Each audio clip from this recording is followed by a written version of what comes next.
Butch Stern's with me now. He's bundled up snugly for the snowstorm with the sweater there. You're looking very sharp tonight. Let's hop right into this whole situation with Matthew Stafford and really big picture Patriots, because Stafford is the subject matter we're talking about, but the issue is how difficult will it be to get the Patriots to convince people to come here? And was the Stafford thing really related to Patricia, or was it a bigger picture, don't have the talent, don't want to play in the Northeast, don't want to play for Belichick situation? Well, let's assume that he said it, that he didn't want to play for the Patriots, and Tommy Curran has good sources. So let's assume it's right. It says a couple of things, Tom, and none of them are good. It says that he didn't want to play for Bill Belichick, or that he got a taste of Matt Patricia for 3 years and said, been there, done that, I don't want to be there. Or, more likely, in my opinion, he looked at the Patriots roster, even though they have $60 million plus in cap space, and said, I'm going to play with that group of receivers. Either way, it sends a message to Deshaun Watson, to Aaron Rodgers if he's available, to whoever in that league is, do I really want to play for that team without Tom Brady now, right? Well, the first thing that jumps out to me, the number one thing, the most important thing is that now all of a sudden the way the Patriots do business is completely blown up, because they've gotten people at the higher levels to accept less money, therefore being able to reward those who are playing those special teams. Those guys who other teams aren't going to pay a lot of money, they're going to pay them a little bit more because they value what they do in that special teams area. Those days are done. Those days are finished, because they're going to have to take a few years to overpay skill guys to come here. That's what it's come to. I want to dive deeper into the Patriots, but I got a quick question for you. Who won the Matt Stafford trade, the Rams or the Lions? Good trade for both. Right now on the surface, Lions, because they have more draft picks. Let's see where those draft picks come out. Who do you think? And I agree, because they got a quarterback. You think what you want of Jared Goff. They got two number ones. Right. I know they're low in the round. A number 3 and a quarterback. I think Matt Stafford's got a lot to prove. You covered him in Detroit all those years. He's got all the numbers. He's Peyton Manning before Peyton Manning won a Super Bowl. What has he won? Okay, well, now he's got a team that can win. Let's see what he does. I would have liked to see him here. That was the guy who I pinpointed as the quarterback who I thought would have been here. So hearing this today that he didn't, well, I'll go anywhere but there. It just makes your eyes bulge out of your head. Well, which leads us, we don't see each other enough during the week, to another question for you.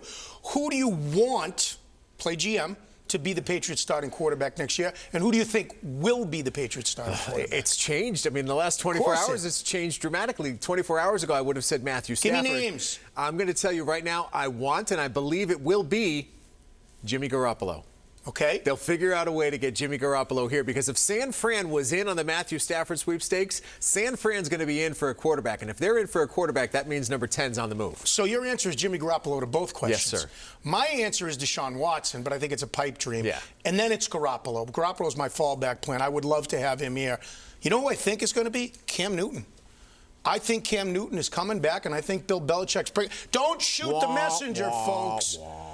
Are you going to be shocked if if Bill Belichick says, public be damned, Cam Newton's coming back to be the quarterback? If that were to happen, I honestly would not be shocked if he brought in another quarterback in July. Because I don't think Cam Newton's going to get better from 2020 to 2021. I don't either, Tom. You're missing my point. If he can't play, he can't play.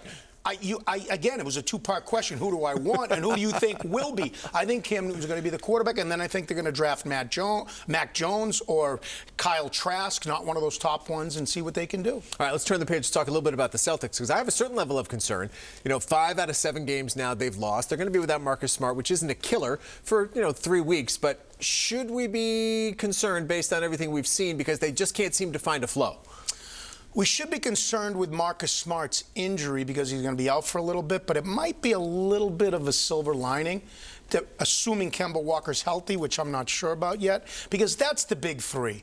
Marcus Smart is not part of the big 3, with all due respect. He's 3A at best. I love him. He's a winning player. Let's not get into the Marcus Smart argument. But with him out now, Walker, Jalen, and Jason get to try to be the big 3. And we all know that Tatum and Brown are the future of the Celtics. So am I concerned about them? Yes, but I want to see what they're going to do with the big 3. It gives this next couple of week period here puts them in a good situation where they hit the road. So there's an opportunity, not that they need to quote-unquote bond, but at least bond on the court this year. They certainly do.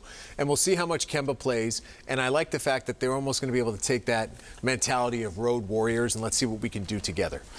What I like about their chances is this.